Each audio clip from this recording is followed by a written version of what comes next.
Ambasadori i Shqipërisë në Kosovë, Qemal Mingjozi, të mërkurën pritet të raportojë para Komisionit Parlamentar për Politikë të Jashtme të Shqipërisë për gjendjen e krijuar pas ngjarjeve të fundit që kanë ndodhur midis Kosovës dhe Serbisë. Mingjozi në një intervistë për Kosova Press ka thënë se tensionet e fundit që i shkaktoi Beogradi, si çështja e trenit, muri dhe arrestimi i liderit të AK-s, Ramush Haradinaj, janë në kundërshtim me frymën e Bashkimit Evropian dhe partnerëve Euro-Atlantik.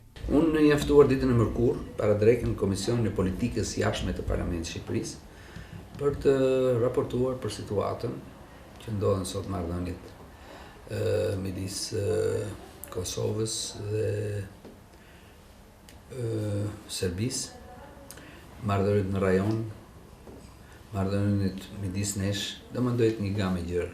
Shikoj që brenda një periudhe 2 mujore kemi një intensifikim për keq të marrëdhënieve midis Kosovës dhe Serbisë.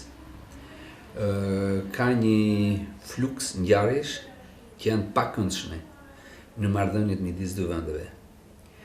Kërkush nuk mendonte që fundi i vitit kaluar mund të ishte me një problematikë kaq madhe që filloi në fillim fare si një çështje teknike siç je, domethënë ngritja e murit, si një diçka e parëndësishme, si një diçka rutinore, por duke pas parasysh pastaj edhe rastin e Haradinaj, duke pasur pastaj parasysh edhe rastin e trenit, shikojmë domethënë që kemi me një influks përpjekjesh të Beogradit për tensionimin e situatës midis dy vendeve.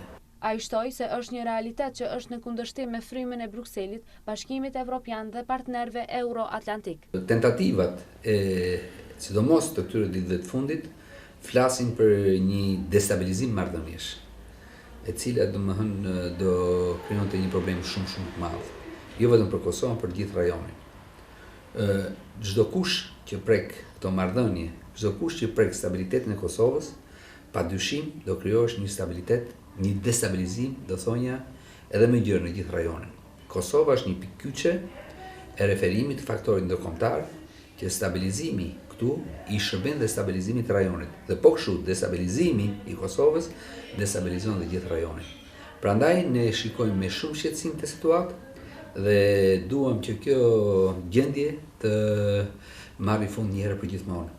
Ambasadori Mingjozi pret që në takimin e ardhshëm të paralajmëruar në Bruksel mes dyja palëve Kosovë-Serbi do të mund të stabilizojë marrëdhëniet. Në një mënyrë një tjetër Tirana zyrtare ka reaguar për situatën, aq sa është arsyeshme, sepse domethënë ne mendojmë që vendimarrja e çdo veprimi është në anën e qeverisë Kosovës, është në anën e forcave politike të Kosovës. Prandaj domethënë ne nxisim që këto forca këtu të jenë sa më aktive, të jenë sa më bashkëpunuese, në mënyrë që kjo situatë marrë fund. Është e papranueshme gjendja e krijuar, është në interes të Bashkimit Evropian që kjo situatë normalizohet sa më parë, që të tërhiqet veshi autoriteteve të Beogradit, që mos bëjnë lojra të tilla që nuk janë mirë rreth parë për popullin serb, por si pasojë edhe për popujt e tjerë të këtij rajoni. Ambasadori i Shqipërisë në Kosovë, Mingjozi, po ashtu ka treguar se për sa i përket aspekteve ekonomike, tashmë kanë filluar të realizohen marrëveshjet që u arritën më herët. Para 2 ditësh, Ministri i Financave Hoti ishte mysafir i homologut i shqiptar Zotit Ahmetaj. Ishte një mbledhje pune e gjatë, e cila bëri një bilanc shumë interesant të punës, të marrëveshjeve, të marrëdhënieve, të shkëmbimeve, të aspekt financiar midis Shqipërisë dhe Kosovës nga periudha qershor vitit kaluar deri më sot. Tani në këtë takim u vërtetën re disa mangësi që kanë të bëjnë për një lëvizshmëri më të madhe të madrave, duke hequr disa barriera që janë ende në fushën fiskale. Për shembull, problemi i madh ngelet njohja e certifikatave të ndërsjellta Shqipëri-Kosovë. Deri tani janë 20 certifikata të unifikuar, që do të thotë që nuk ka nevojë të kontrollohen. Mjafton që kanë vulën e njërit autoritet ose në Kosovë dhe në Shqipëri dhe kalojnë pa probleme në kufi.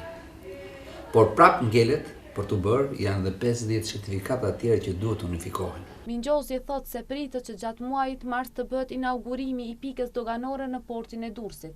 Dhe mendohet që, besoj që fillimi i marsit, besoj që çdo gjë shkon mirë, ne të kemi inaugurimin e pikës përbashkët doganore, që do të jetë një fitore shumë e madhe besoj. Tani neve po mendojmë ajo që është shumë e rëndësishme për të krijuar një korridor të gjelbër. Te kjo porti i Durrësit do ndikojë edhe lëvizja e madhe në kufi. Do bëhet shumë më e thjeshtë. Nuk do ketë me portin e Durrësit ndalesë në doganën e Morinës apo doganën e Vërmicës. Ai tha se brenda muajit shkurt do të formohet një komision i përbashkët mes doganave të Kosovës dhe Shqipërisë, ku do të ketë bashkëpunim mes dy vendeve.